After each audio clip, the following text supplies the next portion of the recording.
All right. I'm ready whenever you are. I'm ready. Okay, cool. I was born ready. All Put right. that on tape. All right. Hello, Herotaku. I am Wheelchair 21, Billy Taja Doyle, and today we're at Animazement 2014. I'm with Jason Charles Miller, and he's provided voice roles, and he does a lot of songwriting, and he's a musician. He's going to be talking with us today about just his roles in anime and career in music. First up, what was actually your debut role in anime? My debut role in anime was a bunch of really minor characters in Hellsing, the first Hellsing dub, and I got to play about 30 zombies and vampires in a scene where they became vampires and then were immediately killed. So it was a lot of like, boom boom. So that was kind of a minor role, and then like my first real lead role was the role of Shinji in Technolize. That was my first lead role. All right. How exactly did you land these roles?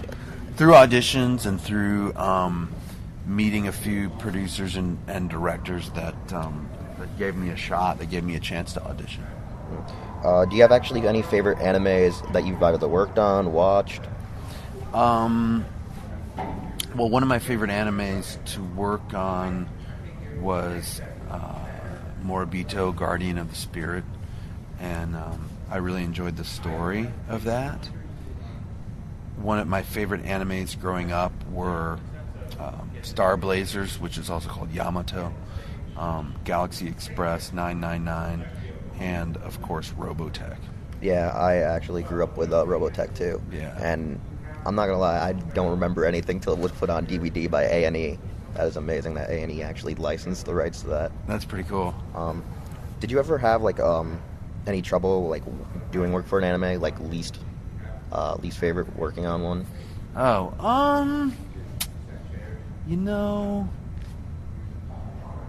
Not anyone specifically, but when I get called in to just do death noises for hours, that can be annoying, because then that's just a lot of for a long time. That can get kind of taxing on the voice and throat. Yeah. Now, I would say, you've been in 12 years, right? You said voice acting for 12 years. Yeah. So, over the past 12 years, are there any pros and cons when it comes to being a voice actor? What's the highlights that you can say, help with your career, that you learned from it? Yeah, I learned to always be prepared, and to never. One of the things that helped me get through certain auditions and things like that is prepare as much as you can for the audition, but then forget about it. As soon as you have finished the audition, put it out of your mind, because if you don't, you'll be dwelling on it forever. Did I get it? Did I not get it? Am I going to get a call back? So you just have to just forget about it. Now, you were a musician first, and you said you did a band called Godhead, and you said it was mostly country, right? No, Godhead was mainly industrial, rock and metal. Yeah, because country is kind of what I do now. All right, because I know that part was a little bit foggy when I was at that panel. So got it. Okay. So yeah. Now, when did you actually start as a musician? I started singing in front of live audiences since I was 5. So choir, band, stuff like that. And community theater. And when did you actually get your breakout? How old were you when you finally started maybe your band and got a good? Well, actually, I didn't start touring with my band till I was 19 or 20, which I guess is still relatively young. And then our first big break was in '94. We signed a record deal with a German label, and then we went over in '95 and toured Germany, Austria, and Switzerland and then we signed with SOL 3 Records in '96, and then in '99, Marilyn Manson's manager saw us play, and actually we signed with his label in 2000. Yeah. Now, here's an actual question that I actually have. Why is it in Germany that a lot of hardcore and heavy metal rock is popular there? 'Cause I've always wondered that. It might be part of the culture, or it might just be, what's accepted over there as opposed to here. I don't know the exact answer to that. Yeah, because I've always wondered that, because a lot of my favorite bands actually always tour only in Europe because of their success there, and it seems like it's better for them there than it actually is here nowadays. Yeah, they can play larger venues to more people, make a little bit more money. Yeah. All right. Now, when did you actually break off? Like, what year did you just go solo in that and change up to 2009. And what led to that, actually? What led to it was, I think, like, we had sort of 3 record deals in a row that kind of went south or went sour. So it was demoralizing to the band members, and so it sort of split us apart a little bit. And that's why I decided to do stuff on my own, just to kind of change it up and, work with some new people and things like that. All right. With music, like you were talking about, you've done for TV, you've done for commercials, and that. What probably you think is the biggest hit you've gotten so far, like doing these promotional songs or writing for? Well, writing, the biggest hit I've ever had is a song called "Cruisin' for a Bruisin'" from a movie that came out last summer on the Disney Channel called Teen Beach Movie. And, but I've also, and I just was a writer on that song. I didn't perform it in any way.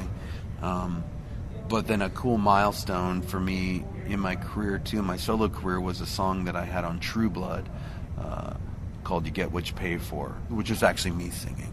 So, what episode was that exactly, if you can That recall? was season 3, episode 7. All right, cool. Thank you. Now I'll have to go check back with that. Alcide's listening to it in his truck. Oh, that's cool. That's cool. Now, when you do these songs and that, like, is there any how should I say, like, process, or like sometimes is it like you're just selected, like get called up, or is it like through auditions and stuff? Yeah, it's mainly you work on a lot of music on your own and then hope that it matches up with what people are looking for. Hope that what you've composed will fit, and then you get hired too for a lot of the things. But like for True Blood, for example, we just submitted that hoping that they could find a use for it. All right, because you said you did also songs for Metal Gear Rising, and I was just wondering, like, did you? I did. I auditioned for those. Yeah, got that. Yeah, and when you actually were reading off what ones you did, I'm like, whoa, those are like my favorite song. One of my favorite songs. Nice, is one cool. of them, the Red Sun. Yeah, people love Red Sun. I know a lot of people like Red that. Sun, and I think a lot of people like it's like the 13th or it's like the 13th or 12th song, like the one that's right at the final battle. Right. That's a really powerful song. Like, a lot of that soundtrack, I think, was probably one of the best video game soundtracks I've ever listened to. Yeah, it almost got nominated for a Grammy. Yeah, I heard about that. Yeah, people list it as like one of the top video game soundtracks ever. And it was all original, correct? Like, all original scripts. Yeah. Soundtrack. All original songs for the game. Yeah, that was interesting, because like I was like, who wants a soundtrack for a video game? They're like, no, this is a soundtrack you want to hear. Yeah. I didn't even get the game yet. My friend just like had a free extra digital copy that he got from when he got the game. Cool. And I was like, thank you. Now, this is a question you were saying, like, about you actually got to work with Tony Oliver, and since you were a fan of Robotech and that, how was it like working with Tony Oliver for like the and Participan brands when they were doing Dive Under? It was super fun, and I've worked with him on a bunch of titles since then. Just most recently on Nura: Rise of the Yokai Clan. Oh, yeah. Have you seen that? I've heard about it. It's actually on my queue. Cool. Yeah, I play a main character in that, so I'm pretty psyched. Named Herotaku. But yeah, working with Tony Oliver is always great, and he's very cool, and he's a good friend. So it's kind of surreal to work with people that you grew up like listening to their voice, and now they're in the booth telling you what to do, you know, so it's kind of fun. So with voice acting, like, are there any actual people that inspired you in music that you actually got to work with? Absolutely. I mean, Marilyn Manson, for sure. Ozzy Osbourne. I didn't get to creatively work with him, but I got to tour with him.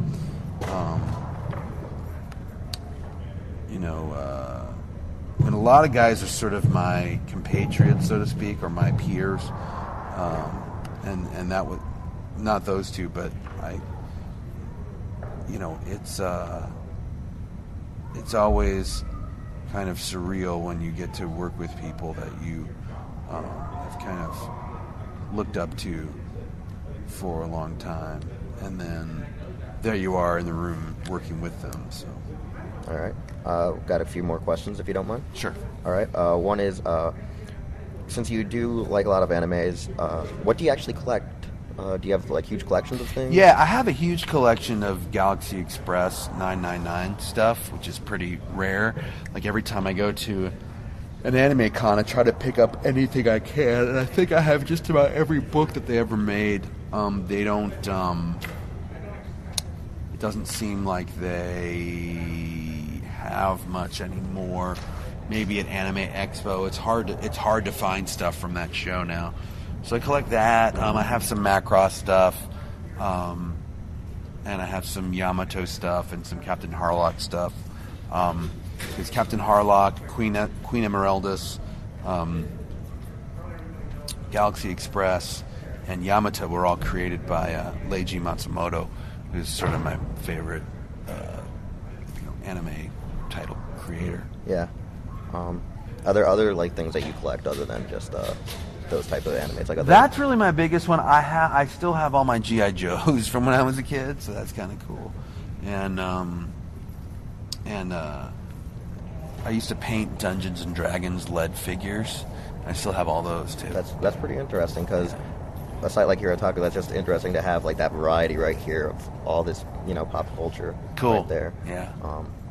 And what cons do you normally go to and attend at? Where fans can come see you. Because I live in Los Angeles, I if I'm not on tour and I'm in town, I'll go to Anime Expo.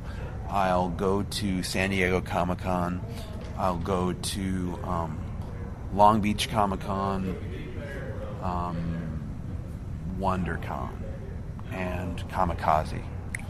So there's a lot of cons in the LA area. And this was your first time here, right? It was, yeah. Super fun. Yeah, this is also my first time too. So cool, yeah, it's great. Cool. And what would be some words of wisdom that you can send to our audience for being a musician and being a voice actor? I would say in any of the creative fields, you're going to be told no 100 times or 1,000 times before someone says yes. So you've got to be able to withstand that, and just if you're working on something you believe in and you work on something that you want to do, don't let anybody say no, and don't let anybody stand in your way. All right. I thank you so much for this interview. This has been an exclusive with Herotaku.com. We were with Jason Charles Miller, and we'll see you next time. Thank you. You're welcome.